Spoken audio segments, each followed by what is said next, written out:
അസ്സലാമു അലൈക്കും വറഹ്മത്തുള്ളാഹി. എന്തായാലും ബഹുമാനപ്പെട്ട നമ്മുടെ മൗലവി സാഹിബ് ശംസുദ്ദീൻ പാലത്ത് ഏതാണ്ട് കാമണിക്കൂറോളം കഷ്ടപ്പെട്ട് മറുപടി എന്ന രൂപത്തിൽ പലതും പറയാൻ ശ്രമിച്ചു.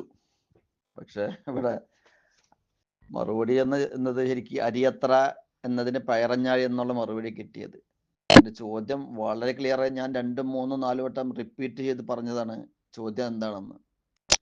അദ്ദേഹം ചോദ്യത്തിന് സ്പർശിക്കുക പോലും ഉണ്ടായില്ല. മാത്രമല്ല അദ്ദേഹം കുറെ വളച്ചൊടിച്ച് എന്തൊക്കെയാ പറയാൻ ശ്രമിച്ചു അദ്ദേഹം.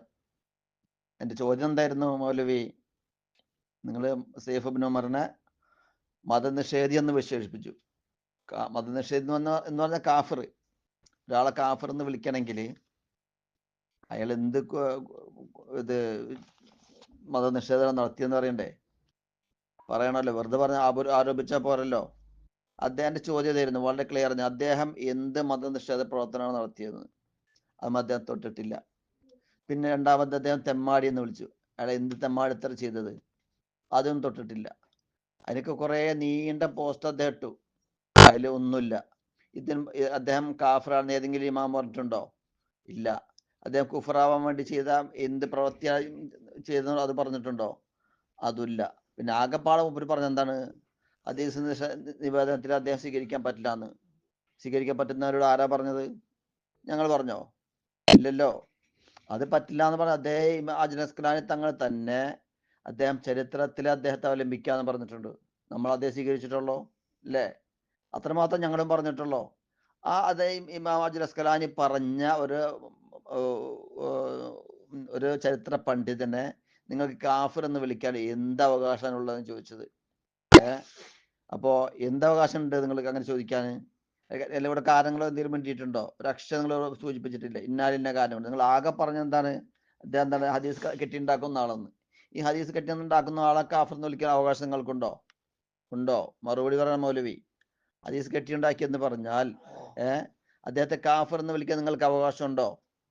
ഇല്ല, ഒരിക്കലുമില്ല. ഉണ്ടെങ്കിൽ അത് അദ്ദേഹം അദ്ദേഹം ഒരു കാഫിറാകാൻ വേണ്ടി ചെയ്ത ഏതെങ്കിലും ഒരു കാരണം, അതിന്റെ ഒരു തെളിവ് പോസ്റ്റ് ചെയ്യാൻ പറഞ്ഞു. നിങ്ങൾ കാമാതിനെ കുറിച്ച് വേണ്ടി പിന്നെ നിങ്ങളുടെ മതം എന്നിവിടെ പറയാൻ കാരണം വെറുതെ പറഞ്ഞതല്ല. നിങ്ങൾ സംവാദത്തിന്റെ തുടക്കം മുതൽ ഒടുക്കം വരെ ഇമാമികളുടെ പേരിലൊക്കെ മുഴുവനായിട്ട് കളവ് പറഞ്ഞിട്ട് നിങ്ങൾ ആദർശം സ്ഥിരപ്പെടുത്താൻ നോക്കിയതാണ്. മനസ്സിലാകണ്ട. എത്രയോ ഇമാമുകളുടെ പേരാണ് നിങ്ങൾ കളവ് പറയുകയും അത് ബഹുമാനപ്പെട്ട സക്കാഫിസ്താവിടെ കയ്യോടെ പിടികൂടുകയും ചെയ്ത് അല്ലേ? നിങ്ങൾക്ക് പറയാൻ നാണാവുന്നില്ല മൗലവി അല്ലേ? ഇവിടെ നിങ്ങൾ പിന്നെ കാര്യമായിട്ട് പറഞ്ഞ എന്താണ്? അദ്ദേഹം മതനിഷേധം കൊണ്ട് തെറ്റിദ്ധരിക്കപ്പെട്ടു എന്ന്. തെറ്റിദ്ധരിക്കപ്പെട്ടു എന്ന മലയാള പദല്ലേ? ആ മലയാളത്തിൽ പറഞ്ഞ കാര്യം പോലും താങ്കൾക്ക് മനസ്സിലാവണില്ല എന്നുണ്ടോ? ഒരാളെ താങ്കൾ ഞങ്ങൾ തെറ്റിദ്ധിന്റെ ജനങ്ങള് താങ്കൾ തെറ്റിദ്ധരിക്കപ്പെട്ടു എന്ന് പറഞ്ഞാൽ അതിന്റെ അർത്ഥം എന്താണ്? താങ്കൾ ആ പറഞ്ഞ കാര്യം ചെയ്തു എന്നാണോ? അല്ല, അത് ചെയ്തിട്ടുണ്ടെങ്കിൽ ചെയ്തു എന്നല്ല പറയല്. തെറ്റിദ്ധരിക്കപ്പെട്ടു എന്ന് പറയല്. തെറ്റിദ്ധാരണ എന്ന് പറഞ്ഞാൽ എന്താണ്? ആ ധാരണ തെറ്റാണെന്ന്, ശരിയല്ല എന്ന്. തെറ്റിദ്ധാരണ എന്ന് പറഞ്ഞാല് ആ ധാരണ എന്തല്ല, ശരിയല്ല, ധാരണ തെറ്റാണെന്ന്. മനസ്സിലാവണ്ടോ? എല്ലാവരും ഇമാമിങ്ങൾ അങ്ങനെയാ പറഞ്ഞത്. അതുകൊണ്ട് കാഫറാണെന്ന് എവിടെ നിന്ന് കിട്ടിയത്? ഒരിക്കലുമില്ല. എന്തായാലും അദ്ദേഹത്തിനെ കഷ്ടപ്പെട്ട് ബുദ്ധിമുട്ടി ഈ 1/4 മണിക്കൂർ പറഞ്ഞതിൽ എൻ്റെ ചോദ്യത്തിന്റെ മറുപടിയുടെ ഒരു അരവരി പോലും ഇല്ലാത്തത് കൊണ്ട് ഞാൻ ചോദ്യം വീണ്ടും ആവർത്തിക്കുകയാണ്. ഈ സൈഫ് ഇബ്നു ഉമറിനെ കാഫിർ എന്ന് വിളിക്കാൻ മാത്രം താങ്കളുടെ പക്കലുള്ള തെളിവ് എന്താണ്? താങ്കളുടെ വായോണ്ട് പറഞ്ഞാൽ പോരാ. ഏതെങ്കിലും ഒരു ഇമാം അദ്ദേഹത്തെ മതനിഷേധി എന്ന് വിളിച്ചിട്ടുണ്ടോ? ഉണ്ടെങ്കിൽ അത് ഇവിടെ പറയണം. അതിവിടെ ഇല്ല. നാളിട്ട് ഈ കണ്ട മുഴുവൻ ഈ വാർത്തയിൽ ഒറ്റ എണ്ണത്തിൽ പോലും ഒരു അരവരി എന്തില്ല, അദ്ദേഹത്തെ മതനിഷേധി എന്ന് ഒരു ഇമാമും പറഞ്ഞിട്ടില്ല, പറയുകയുമില്ല. മറിച്ച് അദ്ദേഹം ചരിത്രത്തിൽ അവലംബമാണെന്നാണ് പറഞ്ഞത്. അവലംബിക്കാവുന്ന ഒരു വ്യക്തിയാണെന്ന് പറഞ്ഞത്. അതുകൊണ്ട് എന്ത് ചെയ്യുന്നു? സുന്നികൾ അവലംബിക്കുന്നു. ഹദീസിൽ വേണ്ട, ഹദീസിൽ ഞങ്ങൾ എന്ത് ചെയ്യുന്നില്ല, സ്വീകരിക്കുന്നില്ല. വേണ്ട, ഞങ്ങൾ സ്വീകരിക്കാതെ ഞങ്ങൾ പറഞ്ഞിട്ടില്ല.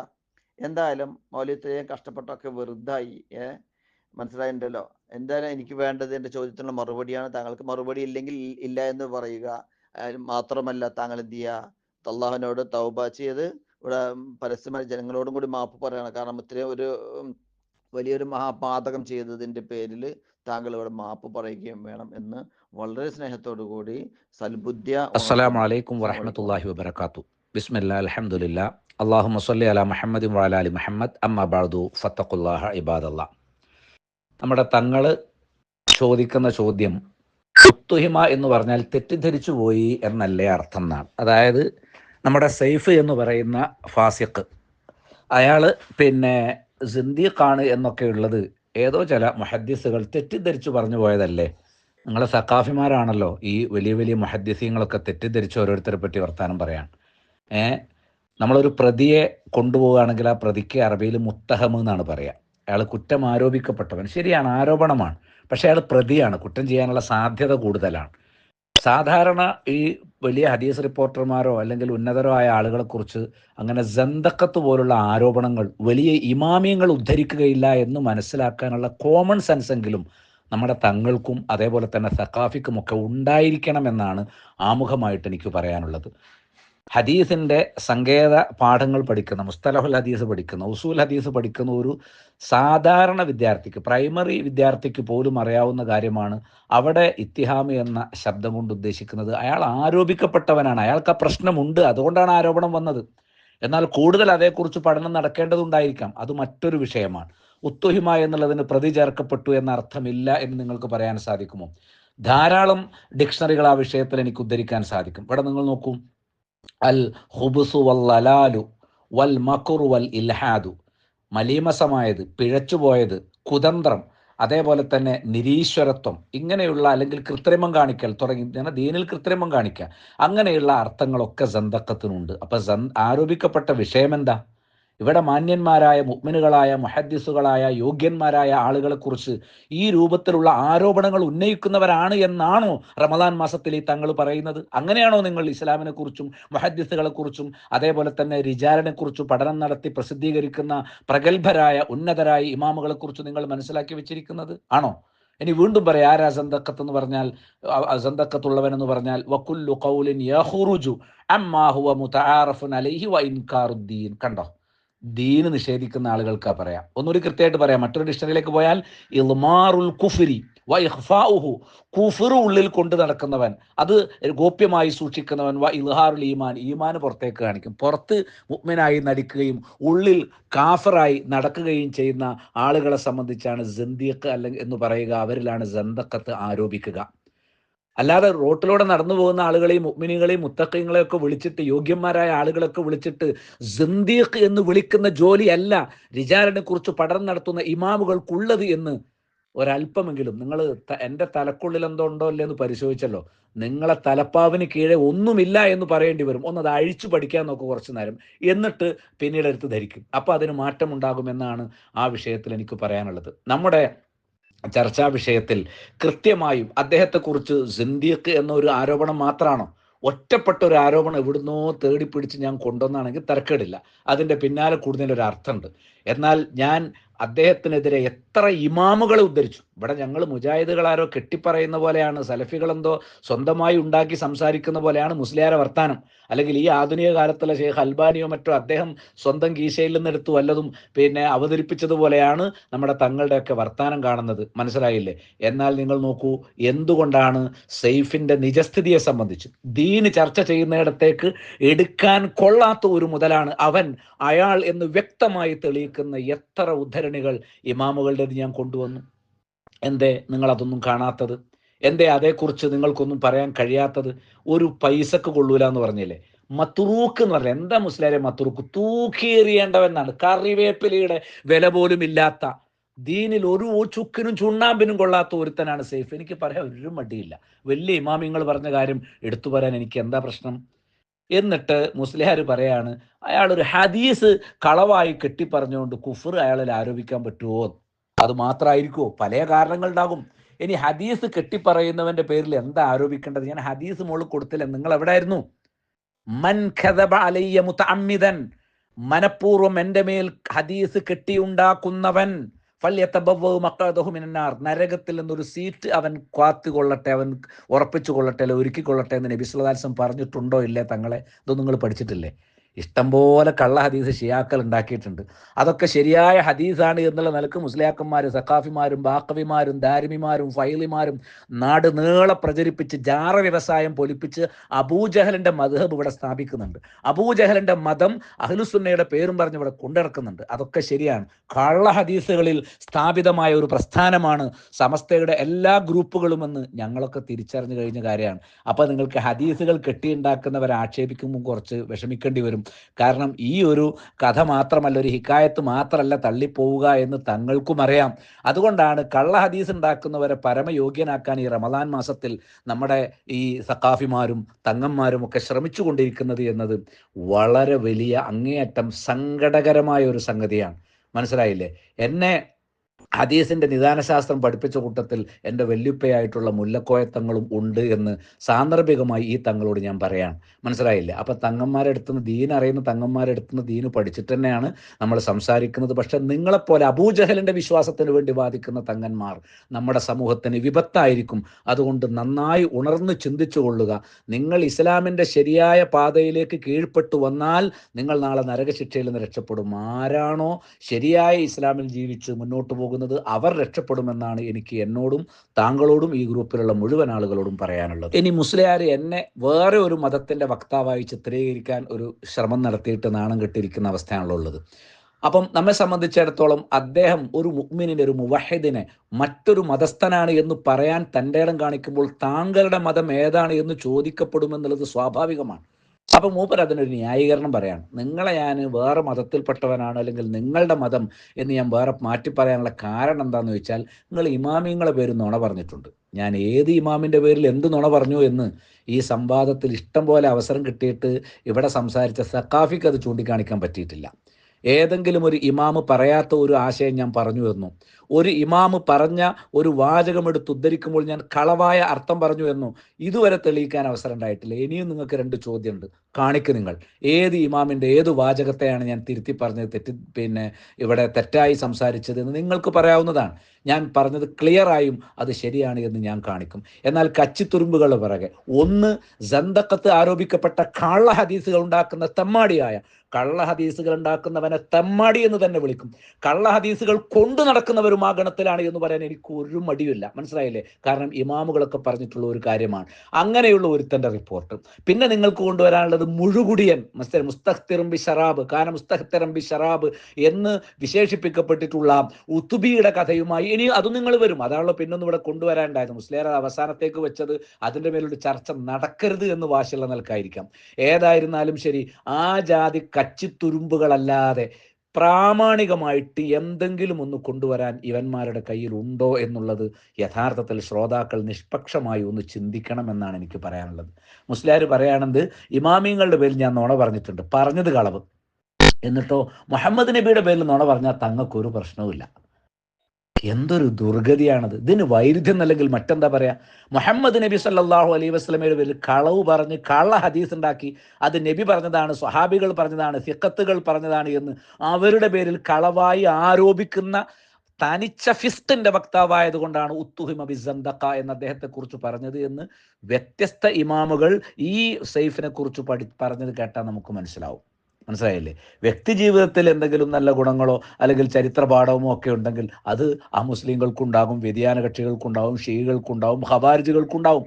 അതുപോലെ ഒരു പക്ഷേ അയാൾക്കും ഉണ്ടായിരിക്കാം. പക്ഷെ ദീനിൽ അത് പറ്റുകയില്ലല്ലോ മുസ്ലിയാരെ, അത് പറ്റുകയില്ലല്ലോ തങ്ങളെ എന്നാണ് എനിക്ക് പ്രത്യേകം ഓർമ്മിപ്പിക്കാനുള്ളത്. എന്നാൽ ഞങ്ങൾ വിഷയത്തിന് ക്ലിയറായ തെളിവുകളാണ് തരുന്നത്. ഇവിടുത്തെ വിഷയം എന്താ? അള്ളാഹുവെ കാക്കണേ, അള്ളാഹുവെ നരകത്തിൽ നിന്ന് രക്ഷിക്കണേ, അള്ളാഹുവെ പാപം പൊറുക്കണേ, അള്ളാഹുവെ ആരോഗ്യം തരണേ, അള്ളാഹുവെ പ്രയാസങ്ങളൊക്കെ ദൂരീകരിക്കണേ, അള്ളാഹുവെ ഞങ്ങൾക്കിടയിൽ ഇണക്കം നിർത്തണം. ഇങ്ങനെ റബ്ബിനെ വിളിച്ചും അവൻ്റെ നാമവിശേഷണങ്ങൾ എടുത്തു പറഞ്ഞുകൊണ്ട് തേടേണ്ട എല്ലാ കാര്യങ്ങളും അള്ളാഹു കൊടുത്ത കഴിവ് കൊണ്ട്, മുഴ്സത്ത് കറാമത്തിൻ്റെ കഴിവ് കൊണ്ട് അമ്പിയ ഔലിയാക്കളോടും തേടാം എന്ന അബൂജഹലിൻ്റെ വിശ്വാസമാണ് നിങ്ങൾക്ക് ഉള്ളത്. മനസ്സിലായില്ലേ? എന്നാൽ അള്ളാഹുവിനോടുള്ള തേട്ടം അള്ളാഹുവോട് മാത്രമേ പറ്റൂ. കാരണം എന്താ? അമ്മ യുജീബുൽ മുൽത്തറ ഇദാ ദഅ, ഒരു ഹദാശൻ ദുആ ചെയ്യുമ്പോൾ ഉത്തരം നൽകുന്നവൻ ആരാണ്? വയക്ഷിഫുസൂ, ദുരിതങ്ങൾ നീക്കിക്കൊടുക്കുന്നവൻ ആരാണ്? വയജഅലുക്കും ഖുലഫാ അൽ അർദ്, ഭൂമിയുടെ ഉത്തരാധികാരികളായി നിങ്ങളെ മാറ്റുന്നവൻ ആരാണ്? അ ഇലാഹും മഅല്ലാഹ്, അള്ളാഹുവിൻ്റെ കൂടെ മറ്റ് ഇലാഹുണ്ടോ? ഇതറിയാൻ വേണ്ടിയുള്ള ചോദ്യമല്ല, ഇലാഹില്ല എന്ന് നിഷേധിക്കാൻ വേണ്ടിയിട്ടാ. മനസ്സിലായില്ലേ? നിങ്ങൾ പറയുന്നു ഇതൊക്കെ ചെയ്യാൻ അള്ള കൊടുത്ത കഴിവുകൊണ്ട് വേറെ ആൾക്കാരുണ്ടെന്ന്. അതെന്നെ അബൂജഹലും പറഞ്ഞത്. ഖലീലമ്മാ തദക്കറൂ, നിങ്ങൾ അല്പം മാത്രമാണ് ചിന്തിക്കുന്നത്. ഈ ജാതി ആളുകളോട് നമുക്ക് പറയാനുള്ളത് ഇതേ അള്ളാഹുവിൻ്റെ വചനമാണ്. സൂറത്തുൻ നംലിലെ 62-ാമത്തെ ആയത്തും. നബി സല്ലല്ലാഹു അലൈഹി വസല്ലം അള്ളാഹ് പറയുന്നത് എന്താ? ഖുൽ, നീ പറയണ നബിയെ, ഇന്നമാ അദൂ റബ്ബി, ഞാൻ എൻ്റെ റബ്ബിനോട് മാത്രമേ ദുആ ചെയ്യൂ. മുസ്ലിയാക്കന്മാരും സക്കാഫിമാരും പഠിപ്പിക്കുന്ന എന്താ? ഞങ്ങൾ റബ്ബിനോടും ദുആ ചെയ്യും, അബ്ദുൽ ഖാദർ ജീലാനിയോടും ദുആ ചെയ്യും, മുനമ്പത്തടിഞ്ഞ ബീവിയോടും ദുആ ചെയ്യും, ഓച്ചിറ ആ സ്വാമിമാറി ഉപ്പാപ്പയായ ആളോടും ഞങ്ങൾ ദുആ ചെയ്യും എന്നാണ് പറയാനുള്ളത്. വലാ ഉശ്രികു ബിഹി അഹദ, എന്നാൽ അങ്ങനെ ചെയ്താൽ അത് ശിർക്ക് വെക്കലാണ്. ഒരാളെയും ഞങ്ങൾ ദുആഇന്റെ കാര്യത്തിൽ ശിർക്ക് വെക്കുകയില്ല. ഖുൽ, പറയണ നബിയെ, ഇന്നി ലാ അംലികു ലക്കും ദർറൻ വലാ റശദ, ഞാൻ നിങ്ങൾക്ക് വേണ്ടി ഒരു ദോഷമോ ഒരു മാർഗമോ ഞാൻ ഉടമപ്പെടുത്തുന്നില്ല. അള്ള കൊടുത്ത കഴിവുകൊണ്ടാണെങ്കിലും ഉണ്ടാവുമല്ലോ, അതില്ല. അതുകൊണ്ടാണല്ലോ ഫാത്തിമാബി വന്നപ്പം, മോളെ ദുനിയാവിൽ എന്തെങ്കിലും വേണേ നീ ചോദിച്ചു, ഞാൻ തരാം, പൈസ തരാമെന്ന് പറഞ്ഞു. പൈസ നബി ഉടമപ്പെടുത്താതെ കൊടുക്കാൻ പറ്റുമോ? അള്ള കൊടുത്ത കഴിവുകൊണ്ടാണെങ്കിലും അള്ള കൊടുത്തതാണെങ്കിലും നബിയുടെ കയ്യിൽ പണം ഉണ്ടായതുകൊണ്ടാണല്ലോ ഞാൻ തരാമെന്ന് പറഞ്ഞത്. നരകമോചനം തരാൻ കഴിയില്ല എന്ന് പറഞ്ഞാൽ എന്താ? സക്കാഫിക്ക് അത് തൊടാൻ പറ്റിയിട്ടില്ല. സക്കാഫി മുഹമ്മദ് നബി ഒരു നുണ പറഞ്ഞതാണ് എന്ന് പറഞ്ഞത് ഞാനിവിടെ സൂചിപ്പിച്ചിട്ട് മിണ്ടാൻ പറ്റിയിട്ടില്ല എന്നുള്ളതും കൂടി നിങ്ങൾ ഓർത്തു വെച്ചേക്കുക. മനസ്സിലായില്ലേ? ഇനി ഒരു സൃഷ്ടിയോട് അയാളുടെ കഴിവിൽ പെടാത്തത് എന്തൊക്കെയാണ് നമ്മൾ തിരിച്ചറിയുകയും അത് ചോദിക്കാതിരിക്കും വേണം. കഴിവിൽപ്പെടാത്തവനെ കേവലം അതിന് യുക്തിവാദമായിട്ട് വരണ്ട. ഒരാരോഗ്യമില്ലാത്തൊരു മനുഷ്യനോട് എനിക്ക് ആ വിറകിട്ട് തലയിൽ വെച്ചിടാൻ പറ്റുമെങ്കിൽ ശിർക്കാവും എന്നുള്ള യുക്തിവാദ ചോദ്യമായിട്ട് വരണ്ട. ഇവിടെ അതല്ല. അസലിയായിട്ട് അള്ളാഹു ഒരു മനുഷ്യൻ്റെ വുസ്അയിൽ വെച്ചിട്ടില്ലാത്തത്, അതായത് റബ്ബ് മാത്രം പ്രവർത്തിക്കുന്നത്, ഞാൻ നേരത്തെ വിശദീകരിച്ചിട്ടുണ്ട്. അൽ ഖുദ്റത്തുൽ ഇലാഹിയത്തിൽപ്പെട്ട കാര്യങ്ങൾ ഞാൻ അസ്ബഹാനിയെ ഉദ്ധരിച്ചു, ഇമാം തൂഫിയെ ഉദ്ധരിച്ചു, ഇമാം നവവി റഹ്മഹുല്ല, ഇങ്ങനെ റഹിമഹുമുല്ല ഇവരൊക്കെ ഉദ്ധരിച്ചുകൊണ്ട് ഞാൻ പറഞ്ഞിട്ടുണ്ട് അൽ ഖുദ്റത്തുൽ ഇലാഹി എന്താണെന്ന് ഇവിടെ പഠിപ്പിച്ചിട്ടുണ്ട്. അത്തരം കാര്യങ്ങൾ സൃഷ്ടികളോട് ചോദിച്ചുകൂടാ. സ്വഹീൽ ബുഖാരിയിൽ കാണാം, ബാബു മൻ തഅവ്വദ ബില്ലാഹി മിൻ ദറക്കി ശഖാഇ വസുഇൽ ഖലാ. മനസ്സിലായില്ലേ? ദൗർഭാഗ്യം പിടികൂടുന്നതിൽ നിന്നും ചീത്ത വിധി ഉണ്ടാകുന്നതിൽ നിന്നും അള്ളാഹുവോട് ശരണം തേടുക എന്ന് പറയുന്ന അധ്യായം. ഖുൽ അഊദു ബിറബ്ബിൽ ഫലഖ്, റബ്ബിനോടാണ് ഇസ്തിആഅത്ത് നടത്തേണ്ടത് തെളിവായിട്ട് അദ്ദേഹം കൊടുത്തിട്ടുണ്ട്. എന്നിട്ടൊരു ഹദീസ് പഠിപ്പിച്ചു, തഅവ്വദു ബില്ലാഹി മിൻ ജഹദിൽ ബലാ വദറക്കി ശഖാ, റബ്ബിനോടാണ് ശരണം തേടേണ്ടത് ദുരിതഘട്ടങ്ങളിൽ. അതേപോലെ തന്നെ ദൗർഭാഗ്യം പിടികൂടുന്ന സമയത്ത്, മോശമായ വിധി നേരിടുമ്പോൾ, വസുഇൽ ഖലാ വശമാത്തത്തിലാഴ, മുസ്ലിങ്ങളെ ഓർത്ത് ശത്രുക്കൾ സന്തോഷിക്കുന്ന അവസ്ഥകൾ വരുമ്പോൾ അതിൽ നിന്ന് റബ്ബെ രക്ഷിക്കണേ എന്നാണ് പറയേണ്ടത്, ഔലിയാക്കളോടല്ല. അത്ര ക്ലിയറാണ്. ഇമാം നുഐം ബിൻ ഹമ്മാദ്, അദ്ദേഹം ഇമാം ബുഖാരിയുടെ ഷെയ്ഖാണ്. അദ്ദേഹം പറയുന്ന എന്താണ്? ഇമാം ബുഖാരിയുടെ ഉസ്താദായിട്ടുള്ള നുഐം പറയാണ്, ഹിജ്റ 228 വഫാത്തായ അദ്ദേഹം പറഞ്ഞു, ലാ യുസ്തആദു ബിൽ മഖ്ലൂഖി വലാ ബി കലാമിൽ ഇബാദി വൽ ജിന്നി വൽ ഇൻസി വൽ മലായിക, സൃഷ്ടികളോട് ശരണം തേടപ്പെട്ടുകൂടാ. ഇതേ ഞങ്ങൾ സലഫികൾ പറഞ്ഞിട്ടുള്ളൂ. മുഹമ്മദ് നബിയെ രക്ഷിക്കണമെന്ന് പറയാൻ പാടില്ല. നിങ്ങളത് പറയാൻ പറ്റുന്നല്ലേ? ഇത് ഭൗതികമായ സഹായതേട്ടങ്ങളോ അഭയം നൽകലുകളോ അല്ല ഇവിടെ വിഷയം എന്നുള്ളതിന് സാമാന്യ ബുദ്ധി മതി. തലക്കകത്ത് എന്തെങ്കിലും ഉണ്ടെങ്കിൽ അത് തിരിഞ്ഞോളും. മനസ്സിലായില്ലേ? ഒരു ലക്കോട്ടൊട്ടിക്കാനുള്ള വറ്റെങ്കിലും തലക്കകത്തുണ്ടെങ്കിൽ ആ സാധനം തിരിയും. എന്താണ്? നമുക്ക് അനുവദിക്കപ്പെട്ട ശരണതേട്ടം, അനുവദിക്കപ്പെടാത്ത ശരണതേട്ടം. അതേപോലെ വലാബി കലാമിൽ ഇബാദ്, ഇബാദിന്റെ അടിമകളുടെ കലാമിനോട് ശരണതേട്ടം പാടില്ല, അത് മുഖേനയുള്ള ശരണതേട്ടവും പാടില്ല. വൽ ജിന്നി, ജിന്നുകളോട് പാടില്ല. വൽ ഇൻസി, മനുഷ്യരോട് പാടില്ല. വൽ മലായിക്ക, മലക്കുകളോടും ഇസ്തിആദത്ത് പാടില്ല. ഇതാണ് സലഫികൾ പറയുന്നത്. ഇത് ഇമാമുകൾ പറഞ്ഞതാണ്. ഇമാമുകളെ കോട്ടിമാട്ടുന്നതും ദുർവ്യാഖ്യാനിക്കുന്നതും സമസ്തക്കാരാണ്, സൂഫികളാണ്, ബറേൽവികളാണ്, ഷിയകളാണ് എന്ന് പറയാതിരിക്കാൻ ഒരു നിവൃത്തിയുമില്ല. അപ്പൊ ഖുർആൻ അള്ളാഹുവിന്റെ കലാമാണ്. അന്നൽ ഖുർആന ഗൈറു മഖ്ലൂഖിൻ, അത് സൃഷ്ടിയല്ല. ഇത് ലൗകാന മഖ്ലൂഖൻ, ഖുർആൻ സൃഷ്ടിയായിരുന്നെങ്കിൽ ലം യസ്തഇദ് ബിഹ, അതിനോട് ശരണം തേടുമായിരുന്നില്ല. അതായത് ഔദു ബി കലിമാത്തില്ലാഹി താമാത്തന അർവാഹുൽ ആലിയ എന്നല്ല. അർവാഹുൽ ആലിയ ആണെങ്കിൽ അതിനോട് ഇസ്തിആഅത്ത് ഇല്ല. അത് കലാമാണ്, അള്ളാഹുവിൻ്റെ കലാമാണ്. അതോട് ഉദ്ദേശിക്കുന്നത് അള്ളാഹുവിൻ്റെ കലാം ഒരിക്കൽ സൃഷ്ടിയല്ല, അർവാഹുലാലിയ സൃഷ്ടികളാണ്. അതുകൊണ്ട് അർവാഹിനോട്, റൂഹുകളോട്, സൃഷ്ടികളോട് ശരണം തേടുക എന്ന് ഏതെങ്കിലും ഒരുത്തം പറഞ്ഞാൽ അവൻ അഹ്ലുസുന്നയിൽ നിന്ന് പുറത്താണ്, ഇസ്ലാമിൽ നിന്ന് പുറത്താണ്. ഇതിലാ യുസ്തആദു ബി മഖ്ലൂഖ്, കാരണം ഒരു സൃഷ്ടിയോട് ശരണതേട്ടം പാടില്ല. ഏത് ശരണതേട്ടം പാടില്ല എന്നാണ് ഈ ഇമാമുകൾ പറഞ്ഞിട്ടുള്ളത്. ഈ ഫത്ഹുൽ ബാരിൽ ഇബ്നു അസ്ഖലാനി ഇതേ ഇബ്നു ഹമ്മാദിനെ ഉദ്ധരിച്ചുകൊണ്ട് പറഞ്ഞാണ്, ഖാല അല്ലാഹു തആല, തെളിവെന്താ? ഫസ്തഇദ് ബില്ലാ, അള്ളാഹുവോട് ശരണം തേടിക്കൊള്ളണം. ഇവിടെ മുസ്ലിയാർ അർത്ഥം പറയുമ്പോഴേക്കും സ്വയം കഴിവുകൊണ്ട് അള്ളാഹുവിനോട് ശരണം തേടിക്കൊള്ളണം, അള്ളാഹു കൊടുത്ത കഴിവുകൊണ്ട് സഹായിക്കും എന്നുള്ള നിലക്ക് അള്ളാഹുവിനോട് തേടുന്ന എല്ലാ സഹായവും അമ്പിയാ ഔലിയാക്കളോട് തേടിക്കൊള്ളണം. എന്താണ് അബൂജഹലും മുത്തുബത്തും ഷൈബത്തും നിങ്ങളും തമ്മിൽ വ്യത്യാസം? എന്താണ് ഫിറൗനും നമ്രൂദും നിങ്ങളും തമ്മിൽ വ്യത്യാസം എന്ന് സ്വാഭാവികമായും സലഫികൾ ചോദിക്കുമെന്നത് മനസ്സിലാക്കിക്കൊള്ളുക. മനസ്സിലായില്ലേ? ഇത് കൃത്യമായി പഠിപ്പിച്ചു. അവസാനം അദ്ദേഹം പറയുന്നുണ്ട് ലി അന്നഹു, കാരണം എന്താ അറിയോ? അവസാനം ലാ യസിഹു തഅവ്വുദു, ഒരു ശരണതേട്ടം സ്വഹിയാവുകയില്ല ഇല്ലാ ബിമൻ ഖദറ അലാ ഇസാലത്തി മസ്തുഇദ ബിഹി മിൻഹു, അതായത് ചോദിക്കുന്ന വിഷയം, ശരണം തേടുന്ന വിഷയം നീക്കിത്തരാൻ കഴിവുള്ളവനോടല്ലാതെ ചോദിച്ചൂടാ. അപ്പൊ അള്ള കൊടുത്ത കഴിവെങ്കിലും ഉണ്ടായിരിക്കണ്ടേ? നിങ്ങൾ അടുത്ത് കൊടുത്ത കഴിവുണ്ടെങ്കിൽ പിന്നെ എന്തുകൊണ്ടാ ചോദിച്ചൂടാന്ന് പറഞ്ഞത്? കൊടുത്ത കഴിവില്ല. മരണപ്പെട്ടതിന് ശേഷം അമ്പിയാക്കൾക്കോ ഔലിയാക്കൾക്കോ നമ്മൾ ഇസ്തിഗാസ ചെയ്താൽ, പ്രാർത്ഥിച്ചാൽ ഉത്തരം തരാനുള്ള കഴിവില്ല. ഇത് ഇമാമുകൾ വ്യക്തമായി പറഞ്ഞു. ഇത് പഠിപ്പിക്കാനാണ് സലഫികൾ വരുന്നത്. മുസ്ലിയാർ വിഷയത്തിന്റെ മർമ്മത്തിലേക്ക് വരണം. കുട്ടികളി കളിക്കരുത്. വിഷയത്തിന്റെ മർമ്മത്തിലേക്ക് വരാതിരിക്കാനാണ് നിങ്ങൾ വളരെ ഒരു നാരിനും വേരിനും കൊള്ളാത്ത ചോദ്യങ്ങളുമായി കടന്നു വരുന്നത് എന്ന് സാന്ദർഭികമായി എനിക്ക് ഉണർത്തേണ്ടി വരികയാണ്. നമ്മുടെ നോമ്പും ഖിയാമും തൗഹീദിന്റെ അടിസ്ഥാനത്തിലായിരിക്കാൻ അള്ളാഹു തൗഫീഖ് നൽകട്ടെ. നമ്മിൽ നിന്ന് വലിയ പ്രതിഫലം നൽകി സ്വീകരിക്കട്ടെ. വസ്സലാമു അലൈക്കും വറഹ്മത്തുള്ളാഹി.